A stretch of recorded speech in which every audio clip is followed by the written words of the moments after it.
Lima Ibnu Rusdi. Assalamualaikum warahmatullahi wabarakatuh. Semangat pagi Nanda Soleh. Bagaimana kabarnya hari ini? Semoga kita semua selalu dalam lindungan Allah Subhanahu wa Ta'ala. Alhamdulillah, hari ini kita membahas subtema 2, pembelajaran 2 di tema 1. Fokus materi yang kita bahas hari ini adalah terkait dengan organ gerak manusia. Jadi Ustadz harapkan nanti setelah mempelajari ini, melalui kegiatan mengamati gambar, Nanda bisa menentukan organ gerak pada manusia tersebut. Nah, sebelum kita membahas lebih lanjut, mari kita buka pembelajaran hari ini dengan sama-sama melapaskan basmalah. Bismillahirrahmanirrahim. Ya, Nanda Soleh, mari perhatikan gambar yang ada di layar. Nah, di sana ada anak-anak sedang bermain bola. Permainan bola memerlukan banyak gerakan, seperti berjalan, berlari, menendang, dan melempar. Hampir semua bagian tubuh aktif. Tentunya hal ini mengharuskan semua organ gerak dalam tubuh, baik itu otot ataupun tulang, bekerja dengan baik. Organ gerak pada hewan dan manusia memiliki kesamaan. Alat-alat gerak yang digunakan pada manusia dan hewan ada dua macam, yaitu alat gerak pasif berupa tulang dan alat gerak aktif berupa otot. Kedua alat gerak ini akan bekerja sama dalam melakukan pergerakan sehingga membentuk suatu sistem yang disebut dengan sistem gerak. Yuk, kita akan bahas tulang-tulang apa saja penyusun rangka manusia sebagai alat gerak. Nanda perhatikan gambar rangka tersebut. Ustadz akan jelaskan tulang-tulang penyusun rangka manusia. Yang pertama, tengkorak. Tengkorak adalah struktur tulang pada manusia yang merupakan rangka kepala. Tengkorak berfungsi melindungi organ penting di kepala, yaitu pusat saraf yang ada di otak. Selanjutnya, rahang bawah. Rahang bawah terletak di bawah rahang atas. Di sini terdapat bagian yang menonjol disebut dengan dagu. Saat sedang mengunyah atau berbicara, Nanda akan menyadari pergerakan yang terjadi di tulang rahang bawah Nanda. Tentunya Nanda merasa bahwa fungsi tulang rahang bawah adalah membantu Nanda dalam proses mengunyah dan berbicara. Selanjutnya, tulang leher. Tulang leher merupakan tulang belakang yang langsung terhubung dengan tengkorak. Fungsi tulang leher menjadi pelindung bagi saraf dan pembuluh darah di tulang belakang dari kerusakan. Oleh karenanya, cedera pada tulang leher perlu segera untuk diatasi. Selanjutnya, tulang selangka. Tulang selangka merupakan tulang yang panjang dan tipis, serta bisa ditemukan melintang di bagian bawah leher. Fungsi tulang selangka sebagai pengganjal untuk menjauhkan anggota gerak atas dari bagian dada supaya lengan bergerak dengan leluasa. Selanjutnya, tulang belikat. Tulang belikat merupakan tulang yang menghubungkan tulang lengan atas dan tulang selangka.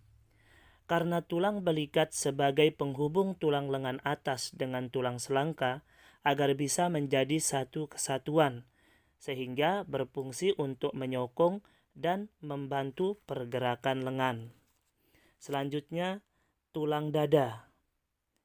Tulang dada merupakan tulang yang berukuran panjang dan rata. Tulang dada melindungi organ-organ vital yang ada di dalamnya, seperti jantung dan paru-paru. Selanjutnya, ada tulang belakang. Tulang belakang disebut juga dengan tulang punggung yang terdiri dari 7 ruas tulang belakang, 12 ruas tulang punggung, 5 ruas tulang pinggang, 5 ruas tulang kelangkang, dan 4 ruas tulang ekor. Tulang belakang berfungsi sebagai penyangga utama tubuh sehingga manusia bisa berdiri tegak.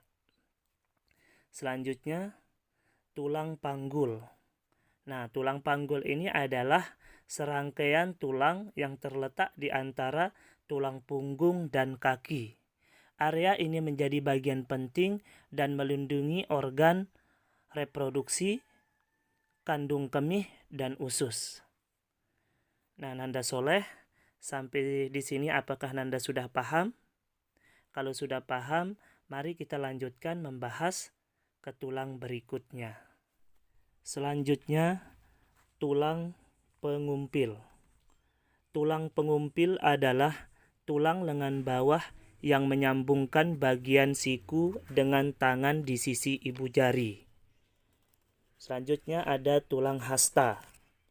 Tulang hasta merupakan tulang panjang di bagian lengan bawah yang sejajar dengan tulang pengumpil. Fungsi tulang hasta adalah bersama dengan tulang pengumpil membantu menggerakkan lengan dan membentuk siku. Selain itu ada tulang telapak tangan. Tulang telapak tangan adalah tulang yang menghubungkan tulang pergelangan tangan yang disebut dengan karpal dan tulang jari yang disebut dengan palang. Tulang-tulang ini disebut dengan metacarpal. Metacarpal pertama disebut dengan ibu jari, metacarpal kedua jari telunjuk, metacarpal ketiga jari tengah, metacarpal keempat jari manis, dan metacarpal kelima yaitu jari kelingking. Selanjutnya ada tulang jari tangan. Tulang jari tangan adalah tulang panjang di tangan yang berhubungan dengan metacarpal. Fungsi tulang jari tangan adalah untuk membentuk struktur jari jemari. Selanjutnya ada tulang paha. Tulang paha merupakan bagian tubuh terbesar dan tulang terkuat pada tubuh manusia. Tulang paha menghubungkan pinggul dan lutut. Tulang paha berfungsi untuk membantu kaki bergerak dengan gerakan lurus dan menekuk ke arah pinggul, sehingga penting sebagai alat gerak manusia bagian bawah. Selanjutnya ada tulang tempurung. Tulang tempurung lutut adalah tulang yang berbentuk segitiga dan tebal, menghubungkan tulang paha dan betis. Fungsi tulang tempurung lutut membungkus dan melindungi sendi lutut. Selanjutnya ada tulang kering. Tulang kering merupakan tulang terbesar kedua yang terletak di tungkai kaki, yang menghubungkan antara lutut dengan pergelangan kaki. Salah satu fungsi tulang kering adalah dapat menyangga otot yang berada di bagian tungkai kaki manusia. Nah, selanjutnya tulang betis. Merupakan tulang panjang tipis yang terletak di bagian belakang bawah tungkai. Tulang betis terletak berdampingan dengan tulang kering. Fungsi tulang betis adalah untuk melindungi bagian kaki, melekatkan bagian lutut, menopang berat tubuh, dan memberi kekuatan pada otot saat bergerak. Selanjutnya, yang terakhir adalah tulang pergelangan kaki. Pergelangan kaki terdiri dari ujung-ujung tulang kering, serta tulang betis dan tumit. Tulang-tulang ini disatukan oleh ligamen yang cukup kuat sehingga membentuk sendi. Kedua tulang pergelangan kaki ini berfungsi untuk menstabilkan tubuh ketika berdiri, menyangga otot-otot tungkai bawah, menopang berat badan, dan menggerakkan pergelangan kaki. Untuk lebih jelasnya, Nanda bisa lihat gambar berikut. Inilah berbagai macam tulang yang menyusun rangka tubuh manusia.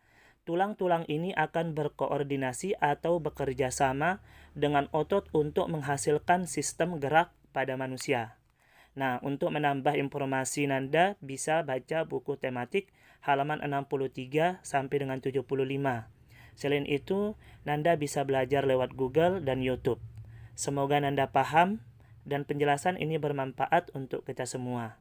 Assalamualaikum warahmatullahi wabarakatuh.